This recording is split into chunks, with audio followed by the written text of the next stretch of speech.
So hello and welcome to Kaushal Kunji. कैसे हैं आप लोग? आशा है स्वस्थ होंगे, मस्त होंगे और पढ़ाई में लगे होंगे। तो आपका स्वागत है हमारे नए मॉड्यूल में। हमारे इस सीरीज में हम लोगों ने सभी मॉड्यूल में के क्वेश्चन पेपर को सॉल्व कर लिया था। आज का हमारा मॉड्यूल है मॉड्यूल 9, जिस मॉड्यूल में हम लोग जिसमें हम लोग helix gear and flood power के बारे में क्वेश्चन आंसर करेंगे। तो अगर आप लोगों ने मेरे चैनल को सब्सक्राइब नहीं किया है तो सब्सक्राइब कर लीजिए।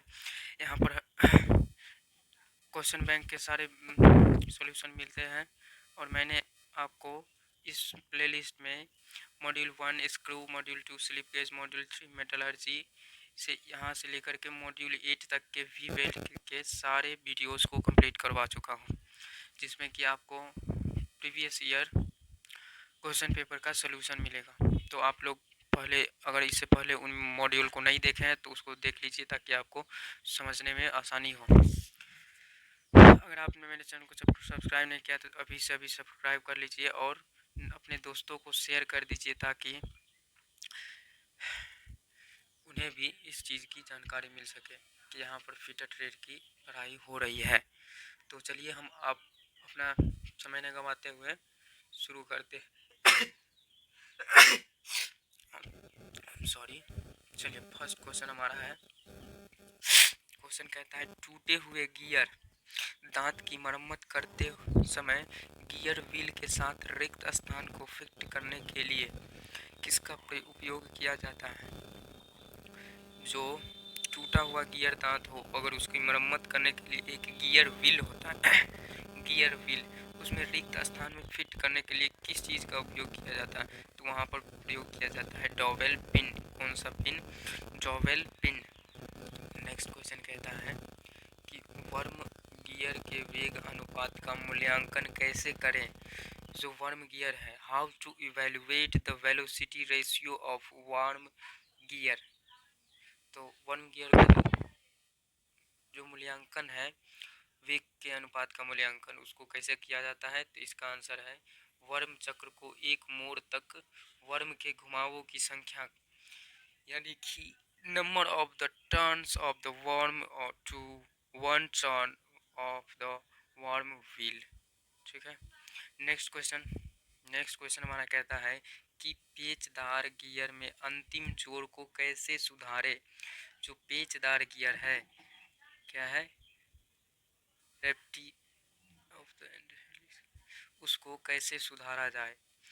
तो उसको सुधारने के लिए क्या करते हैं? हेरिंग बोर्न गियर का उपयोग किया जाता है, हेरिंग बोर्न गियर का उपयोग करके। नेक्स्ट क्वेश्चन हमारा कहता है, अगर आपको इसमें किसी भी तरह का डाउट हो, समस्या हो, तो आप कमेंट बॉक्स में कमेंट कीजिएगा, मैं उसका सलूशन ज़रूर से ज़रूर दूंगा। ठीक है। नेक्स्ट क्वेश्चन हमारा कहता है कि गियर के दांत में कंपन का कारण क्या है? जो गियर का दांत है उसमें कंपन होने लगता है जब मशीन चलती है, मशीन हो, गाड़ियाँ हो, तो मशीनरी जब चलती है तो गियर में कंपन होता है। तो कंपन किस कारण से होता है, वही पूछ रहा है। तो कंपन होने का कारण क्या है? उच्च संपर्क तनाव के तहत चक्रीय भार। जो चक्रीय भार है ना, उच्च संपर्क रहता है, ऊपर से चक्र उसमें तनाव आता है, तो चक्रीय भार के वजह से उसमें कंपन आती है। नेक्स्ट क्वेश्चन हम देखते हैं। नेक्स्ट क्वेश्चन कहता है प्रेशर की मीट्रिक इकाई के बारे में बार का मान क्या है? What is the value of bar in metric unit of pressure? जो प्रेशर की मीट्रिक इकाई में बार का मान पूछ रहा है, तो इसका आंसर आपको बताना है कि बार में प्रेशर मीट्रिक की मान क्या होगा? तो इसका आंसर होगा 1 kg पर सेंटीमीटर स्क्वायर, 1 kg पर सेंटीमीटर स्क्वायर। नेक्स्ट क्वेश्चन हमारा कहता है समकोण पर प्रतिच्छेदी शाफ्टों के बीच शक्ति संचारित करने के लिए कौन से गियर का उपयोग किया जाता है? जो शक्ति संचारित करना हो, पावर ट्रांसमिशन, उसके लिए किस गियर का उपयोग किया जाता है? तो इसके लिए बेवेल गियर का उपयोग किया जाता है। कौन सा gear? Bevel gears. Which gear? Bevel gear. ठीक है। नेक्स्ट क्वेश्चन हमारा कहता है कि हाइड्रोलिक ट्रांसमिशन बल कैसे नियंत्रित होता है। How hydraulic transmission force is controlled. जो हाइड्रोलिक फोर्स है उसको कंट्रोल करने के लिए कंट्रोल किस प्रकार से किया जाता है, किसका प्रयोग करके उसको कंट्रोल करने के लिए तरल पदार्थ का प्रयोग किया जाता है। किसका प्रयोग किया जाता है? तरल पदार्थ का। नेक्स्ट क्वेश्चन हमारा कहता है कि समानांतर शाफ्ट के बीच पावर संचारित करने के लिए कौन से गियर का उपयोग किया जाता है। जो पैरेलल शाफ्ट है, पैरेलल शाफ्ट, उसमें पावर संचारित करना हो, मतलब कि पावर को ट्रांसमिशन करना हो, ट्रांसमिट पावर, देखिए ट्रांसमिट पावर करने के लिए इसमें एक गियर का प्रयोग किया जाता है। यह कौन सा गियर है जो पावर ट्रांसमिट में काम आता है? तो spur gear, spur gear. Hindi और इंग्लिश आप दोनों में देख सकते हैं, कोई दिक्कत की बात नहीं है। नेक्स्ट क्वेश्चन कहता है कि इस फिगर में जो दिखाया जा रहा है इस गियर का नाम बताना है कि इसमें कौन सा गियर है। तो इसमें कौन सा गियर है? इसमें है हाइपोइड गियर, हाइपोइड गियर। ठीक है, फिगर वाले क्वेश्चन को बहुत ही आसानी से याद रखा जा सकता है, तो आप लोग भूलेंगे नहीं। फिगर को देखना है और उसका आंसर याद रखना है। नेक्स्ट क्वेश्चन कहता है कि हेलिकल गियर कहाँ उपयोग किए जाते हैं। Where helical gear are used. तो इसका आंसर होगा ऑटोमोबाइल वाहन में, ऑटोमोबाइल व्हीकल्स, ऑटोमोबाइल व्हीकल्स में इसका प्रयोग किया जाता है। अगर आप किसी और ट्रेड से आईटीआई कर रहे हैं तो आप अपने ट्रेड का नाम लिख सकते हैं, हमें बता सकते हैं कमेंट बॉक्स में कि आपको किस ट्रेड का क्वेश्चन पेपर चाहिए, तो मैं उसके लिए डिस्कशन करवाऊँगा, ज़रूर से ज़रूर वीडियो आएगा। तो हमारा नेक्स्ट क्वेश्चन है कि एसआई इकाई में प्रेशर की इकाई क्या है। What is the unit of pressure in SI unit. कि दाब का एसआई मात्रक क्या है? तो दाब का एसआई मात्रक पास्कल, सभी को याद होगा। नेक्स्ट क्वेश्चन हमारा कहता है औद्योगिक गियर, औद्योगिक गियरों को चिकनाई देने के लिए किस चिकनाई वाले तेल का उपयोग किया जाता है। तो इसमें सर्वोजाल या सर्वोमेश का प्रयोग किया जाता है। नेक्स्ट क्वेश्चन है कि किस नियम में कहा गया है कि एक तरल पर डाला गया दबाव सभी दिशाओं में समान रूप से प्रसारित होता है।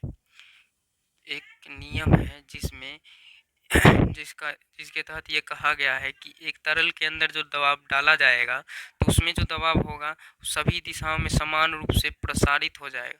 तो वह कौन सा सिद्धांत है, कौन सा प्रिंसिपल है, ये पूछ रहा है। तो इसे यह है पास्कल का नियम, पास्कल्स लॉ। ठीक है। नेक्स्ट क्वेश्चन हमारा कहता है कि कौन सी प्रणाली में ऊर्जा इनपुट के रूप में संपीड़ित हवा, कंप्रेस्ड एयर प्राप्त करती है।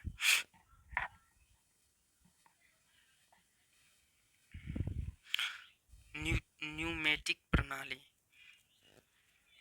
Pneumatic system.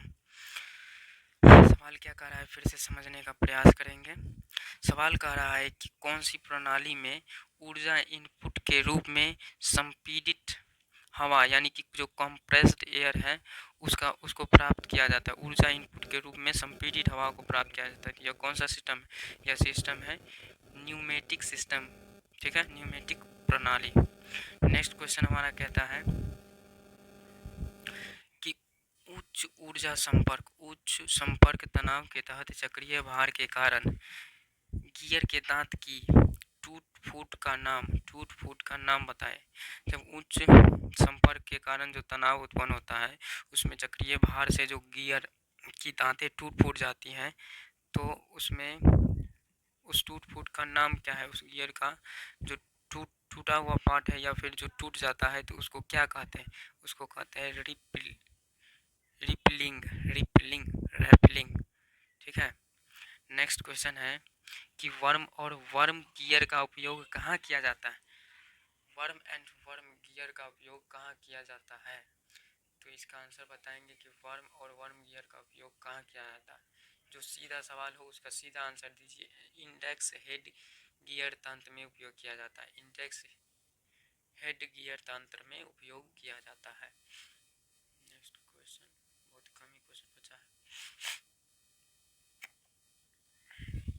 नेक्स्ट क्वेश्चन देखते हैं कि वायु चलित के अनुप्रयोगों के नीचे कौन सा प्रवर्तन है, कौन सा प्रवर्तन है।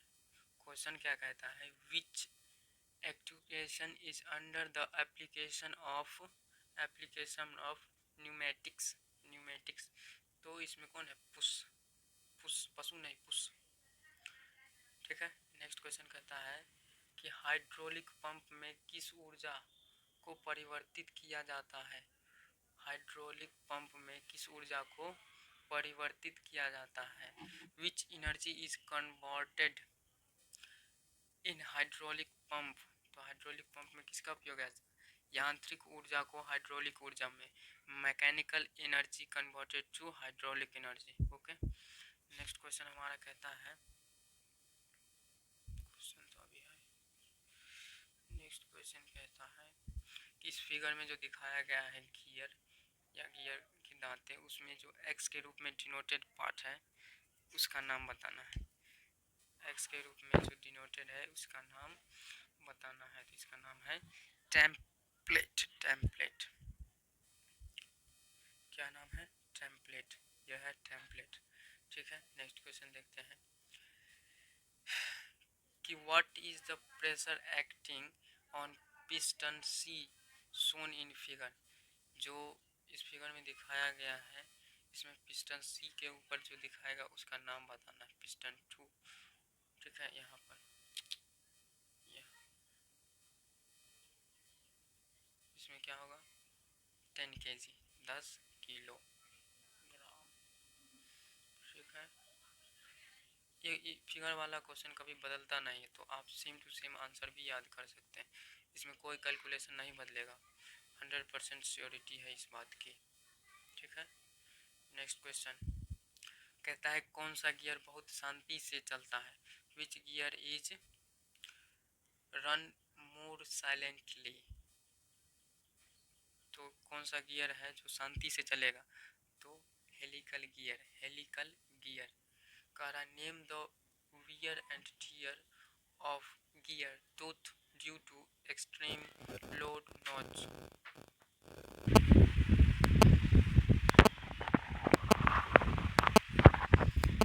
नेक्स्ट क्वेश्चन कहता है अत्यधिक भार नॉच के कारण गियर दांत में होने वाली टूट फूट का नाम बताइए। टूट फूट का क्या नाम है, इससे पहले भी क्वेश्चन आया है। रिफ्लेक्ट कौन सा, नहीं, दुकान फ्रेम्स। यह अत्यधिक भार के कारण होता है। ठीक है। नेक्स्ट क्वेश्चन कहता है कि मैकेनिज्म का नाम बताइए। इस गियर मैकेनिज्म का नाम बताना है। जो डायग्राम में दिखाया गया है, इस गियर मैकेनिज्म का नाम बताना। तो इस गियर मैकेनिज्म का नाम क्या है, rock and pinion, rack and pinion.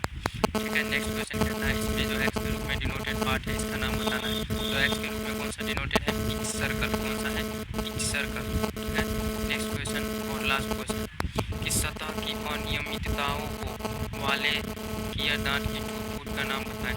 जब सरफेस पर अनियमितता रूप से कुछ टूट फूट जाता है तो उसका नाम क्या है, क्रशिंग। क्या है, क्रशिंग। तो यह हमारा मॉड्यूल खत्म होता है और हम अब मॉड्यूल 10 कंप्लीट करेंगे नेक्स्ट वीडियो में। अगर आपने मेरे चैनल को सब्सक्राइब नहीं किया तो सब्सक्राइब कर लीजिए और सही पर्सन के पास जो ITI से पढ़ रहा हो उसके पास शेयर कर दीजिए वीडियो। ठीक है। यहाँ ये सब चीज़ें फ्री में दी जाती है, इसके लिए आपसे कोई चार्ज नहीं लिया जाता। तो हम इतना तो एक्सेप्ट कर ही सकते हैं कि आप